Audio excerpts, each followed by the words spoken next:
Assalamualaikum warahmatullahi wabarakatuh. Waalaikumsalam Se- warahmatullahi wabarakatuh. Selamat malam Pak Jumala, selamat malam Bapak Ibu semuanya.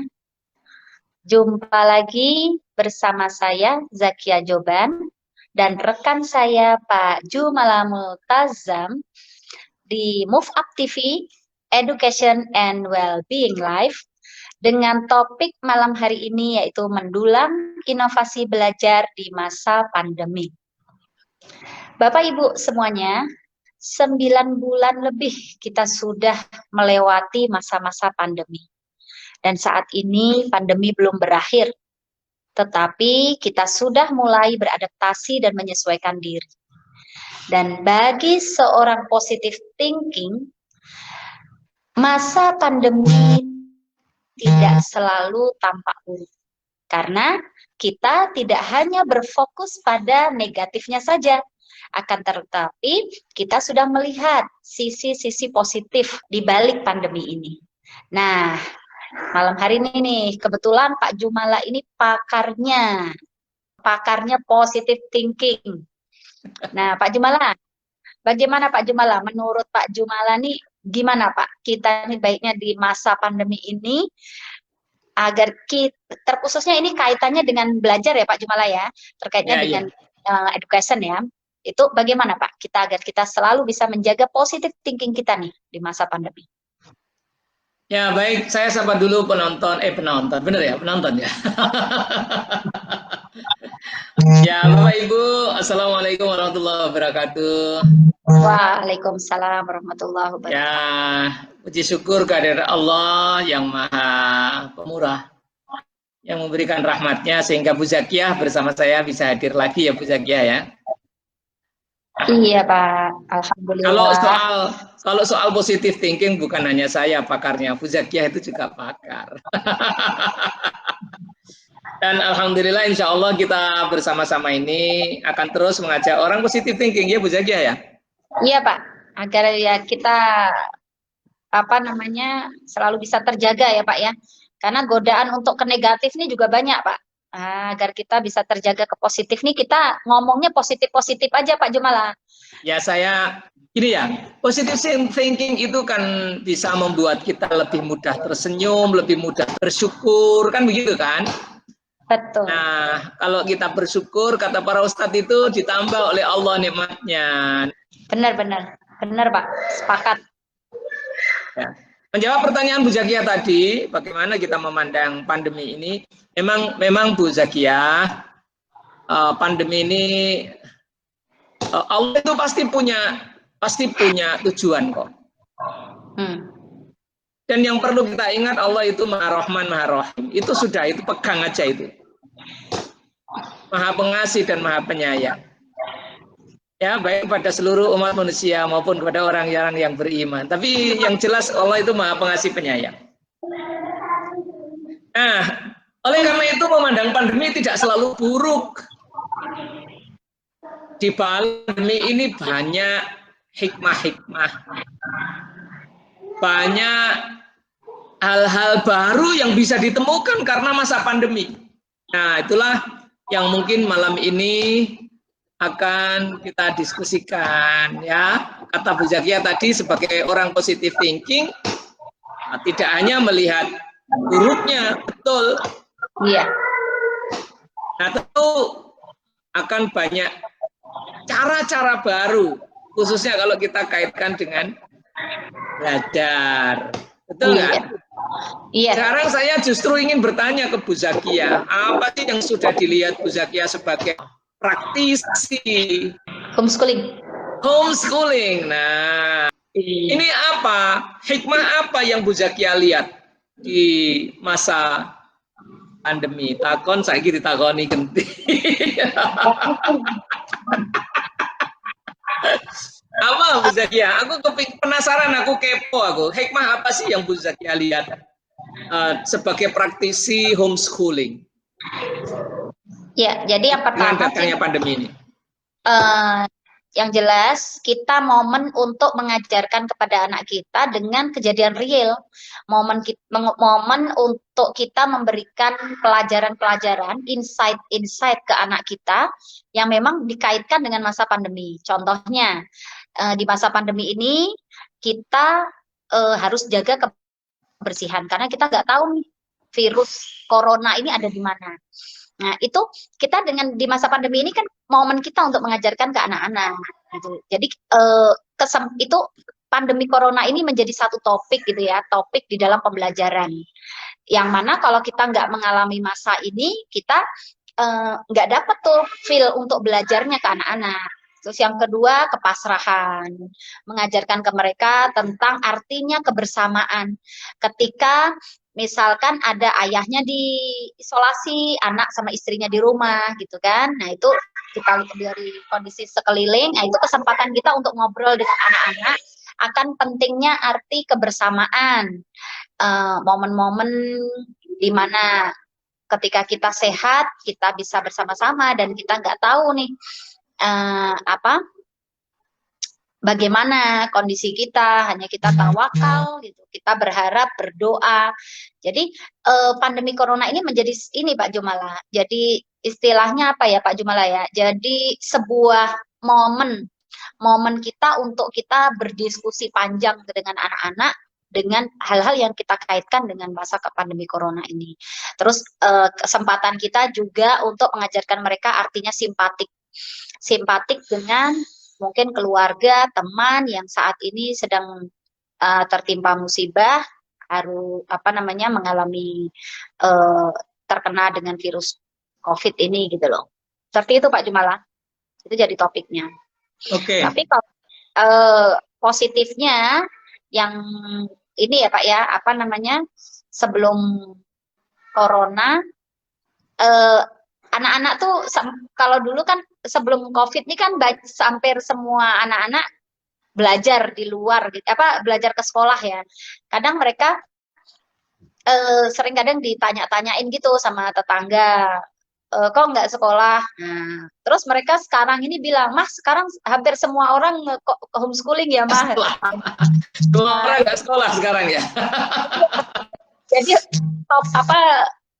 ya paling itu positifnya obrolannya itu Pak. Ya. Kalau di sisi pendidikan formal, saya melihat banyak sekali hal-hal baru yang tidak muncul ketika masa normal. Ya, di antaranya begini Bu Zakia. Internet itu dulu itu kan banyak orang gaptek internet ya dulu. Saya itu punya Zoom meeting itu sudah hampir 4 tahun yang lalu, Bu Zakia. Saya pakai Zoom meeting itu hampir 4 tahun yang lalu.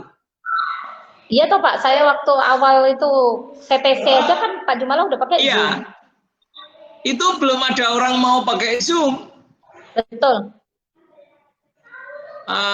Sampai saya adakan training untuk bagaimana membuat training melalui Zoom. Tidak ada minat, ya ada tapi sedikit. Nah sekarang semua orang nggak usah training, semuanya bisa pakai Zoom. Ini hikmah bukan? Iya. Sekarang kita bisa belajar jarak jauh. Sekarang mendatangkan pembicara dari Jepang, dari Jerman, dari Finlandia. Itu menjadi biasa. Alhamdulillah wa syukurillah saya tanggal 17 Desember diundang oleh simposium di Singapura, Bu Zakia. Virtual. Virtual ngomongnya dari Indonesia. Nah ini kalau zaman dulu betapa susahnya begitu. Sekarang itu kita diundang di mana-mana sampai lintas negara. Sampai lintas negara kita mudah dengan teknologi internet diantaranya Zoom, baru Zoom itu. Dan sekarang ini ya Pak, jadi murah ya Pak, jadi semuanya sudah serba gratis sekarang. Kalau Iya. dulu kita mau ikut pelatihan itu kan harus Ya, bayar. di antaranya itu ilmu jauh lebih mudah kesebar sekarang. Ilmu jadi murah, udah gratis, ilmu gratis tuh banyak sekarang. Ya kalau dulu saya ke Singapura itu kan harus menghabiskan uang berapa kalau misalnya ikut Iya, simposium ya.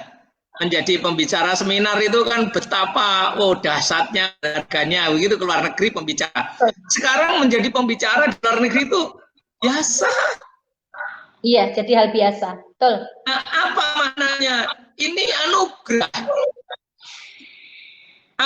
Allah untuk membuka pikiran kita melalui pandemi bahwa manusia itu bisa berhubungan satu sama lain di seluruh dunia dengan teknologi. Ini salah satu hikmah yang tampak luar biasa. Zoom aja kita baru Zoom, padahal kan banyak. Iya. Hal lain yang saya alami, Bu Zakia, ya, hal lain. Di sekolah Telkom yang saya kelola di Purwokerto itu, kita sudah punya gagasan apa yang disebut flip classroom. Flip classroom itu kelas terbalik, metode pembelajaran kelas terbalik. Jadi kalau kelas normal biasanya itu kan diajar dulu di dalam kelas, anak-anak kemudian diberi PR. Iya. Tugas. Nah sekarang tidak, sekarang dibalik, anak-anak diberi tugas dulu. Itu namanya flip classroom. Ketika dia masuk kelas, mereka diskusi satu sama lain. Diskusi dengan kelompok, berinteraksi, berkolaborasi, saling berani mengungkapkan apa isi hatinya. Bisa belajar menerima keberatan, bisa belajar menerima keputusan. Itu manfaatnya diskusi kelompok. Setelah itu mereka harus presentasi dari hasil diskusi itu. Apa yang mereka presentasikan dan diskusikan, pelajaran yang tadinya diberikan oleh guru. Nah ini dulu sebelum pandemi kita sudah menggagasnya dan sudah menjalankannya. Dan waktu itu kita memberikannya melalui daring. Dan betapa beratnya kita mengajak anak-anak dan guru untuk menggunakan itu. Iya. Tapi begitu datang pandemi, otomatis sudah semuanya jadi mudah. Semuanya udah jadi biasa. Jadi biasa. Nah sekarang tantangannya Bu Zakia yang harus kita temukan lagi inovasinya adalah diskusi anak-anak ini mesti kita wadahi di internet yang tadinya biasanya itu kan diskusi fisik datang ke sekolah kemudian ngobrol begitu kan ngobrol jadi meja-mejanya itu bisa disusun 4-4 atau 5 begitu Bu Zakia. Jadi bukan kelasnya menghadap ke depan gurunya di depan, terus semuanya duduk manis begini, enggak. Flip classroom itu mejanya disusun moving table. Moving table itu bisa dipindah-pindah, terus kemudian bisa disusun grup-grup. Nah ini ide ini luar biasa, ini bisa meningkatkan yang sekarang sering didengung-dengungkan pendidikan di seluruh dunia, yaitu apa yang disebut 4C. Yaitu satu adalah communication, collaboration, critical thinking, dan creativity. Dan 4 ini sangat didorong oleh metode tadi. Anak-anak diskusi, kolaborasi, mengungkapkan pendapat, terus kemudian communication, semuanya terangkum di situ. Nah, ini yang masih agak jadi kendala adalah itu kemudian sekarang terputus. Karena tidak bisa ketemu kan. Nah, pada masa pandemi ini kita mesti juga cari cara apa yang bisa kita lakukan untuk menggantikan pertemuan fisik, tapi tetap melakukan diskusi, presentasi, kolaborasi. Iya, justru ini Pak Jumala, inovasi-inovasinya ini banyak Pak Jumala, justru lebih kuat, lebih bisa apa ya? Lebih bisa inovasinya ini lebih bisa beraneka ragam. Contoh ya, inovasi dengan apa namanya, anak-anak ini mereka mencari problem solving, mereka menyelesaikan problem solving. Ini kan hal baru nih, hal baru buat mereka. Mereka dihadapkan dengan sesuatu ataupun situasi yang baru. Maka di situ mereka akan menghadapi banyak kesulitan-kesulitan, banyak kendala-kendala, banyak problem. Nah, disitulah momen buat kita untuk mengajarkan mereka problem solving. Bagaimana mereka menyelesaikan masalah itu. Kan problem solving itu kan nggak bisa kita ajarkan dengan bohong-bohong kan, dengan bohong-bohong. Maksudnya itu dengan sesuatu situasi yang dibuat-buat. Tapi saat ini kita benar-benar dihadapkan dengan sesuatu yang baru, yang jelas-jelas problem itu ada banyak. Nah, di sini nih muncul fitrah kita, fitrah manusia ya, dengan mencari solusi. Di situasi apapun, sesulit apapun, Allah memberikan kita fitrah untuk kita bisa mencari solusinya, problem solving. Nah, di sini kita sebagai orang tua dan juga sebagai guru, pendidik, kita bisa momen untuk mengajarkan anak-anak problem solving. Seperti tadi yang Pak Jumala sampaikan, critical thinking, mengajarkan anak-anak bagaimana nih berpikir kritis. Oh, kita saat ini nggak bisa ketemu. Terus solusinya gimana nih kita kalau nggak bisa ketemu gitu kan? Nah, yuk kita sama-sama cari di internet apa namanya topik yang kita bahas, lalu kita di situ diskusi. Kita biar nggak bosan. Oh, kita bikin video, kita bikin apa namanya YouTube-nya atau video-video lucu yang bisa untuk kita buat biar nggak ini. Nah, ini apa namanya? Justru karena pandemi corona ini hikmahnya di situ, Pak. Positifnya tuh di situ. Anak-anak kita belajar problem solving, Pak Jumala. Belajar untuk berpikir kritis, belajar bagaimana mereka berkolaborasi. Karena dan kalau itu mereka bisa lewat internet kan? Bisa, Pak, bisa. Ya, mereka harus cari solusi dengan memanfaatkan apa yang ada. Saat ini apa sih yang bisa diinikan? Internet. Oh ya, berarti mereka harus bersolusi internet gitu. Gitu, Pak Jumala. Beberapa software yang bisa dipakai untuk kolaborasi di antaranya adalah, tentu masih banyak yang lain namanya apps. Itu kalau kita searching itu banyak sekali. Collaboration application itu banyak, tapi di antaranya yang sering dipakai itu namanya Trello dan Scrum. Itu software untuk kolaborasi. Software ini ya. Kalau aplikasi yang biasa dipakai untuk kolaborasi, diantaranya kan ya Zoom, WhatsApp, itu semuanya bisa dipakai untuk kolaborasi. Dan sekarang muncul banyak sekali inovasi-inovasi pembelajaran, education ya, yang berbasis internet. Iya. Sangat banyak, Bu Zakia. Dan itu merupakan bagian dari hikmah yang ada di balik pandemi ini, saya rasa. Ya, di antaranya misalnya ada LMS, Learning Management System. Waktu itu betapa apa namanya ya, betapa tingginya orang menggunakan LMS itu. Tapi sekarang semua orang bisa pakai LMS. Ya, di antaranya ada Moodle, ada Classroom, dan lain-lain ya. Nah, itu sekarang jadi biasa begitu, meskipun masih banyak juga orang-orang yang belum memakai, tetapi itu sudah meluas. Dan itu tidak terjadi sebelum pandemi. Iya. Jadi walaupun terpaksa, awalnya pandemi ini kan terpaksa toh, Pak? Ya, betul. Awalnya kita menjalani daring, menjalani segala sesuatu kayak gini ini awalnya terpaksa, tapi lama-lama jadi terbiasa gitu kan. Awal terpaksa jadi terbiasa. Sekarang kayak sekarang tuh kayak kalau dikit-dikit ketemu juga enggak enak juga. Iya. Iya. Fisik sekarang sudah ngabisin waktu. Kadang juga kita butuh jalan gitu, kita nggak bisa melakukan. Kalau sekarang Pak, kita Zoom tuh kita bisa rapat di 2 tempat loh Pak Jumala. Tinggal beda jendela aja, 2 handphone. Nah, sebetulnya ini menyusahkan apa memudahkan? Itu aja tinggal melihat yang positif apa negatif kan?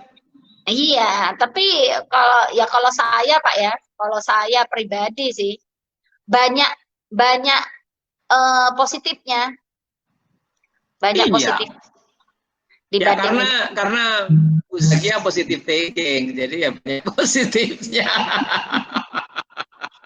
dan lagi Nah, karena gini, kalau kita nggak bisa nyari positifnya, wong kita tetap ada di situasi itu. betul, itulah tepat sekali kalimat itu tepat. Nah kita kalau nggak bisa nyari positifnya Mau ngapain? Mau kita juga tetap berada di situasi yang sama. Kecuali kalau kita nggak dapat positifnya, kita bisa balik ke situasi yang yes, oke lah kita ya, ini. that is the point, betul. Jadi ya memang kita mau tidak mau, Mau tidak mau. ya. Dan Ini sesuatu itu kalau dinikmati, ya jadinya justru nikmat. Ya toh Pak? ya. Ya kita kesulitan apapun ketika kita menikmati, maka itu jadi nikmat. Yang terasa nikmatnya. Nah yang perlu teman-teman di dunia pendidikan sikapi adalah ketika new normal nanti itu situasi tidak kembali normal loh ya. Next normal. Pak, kita nih next normal loh Pak.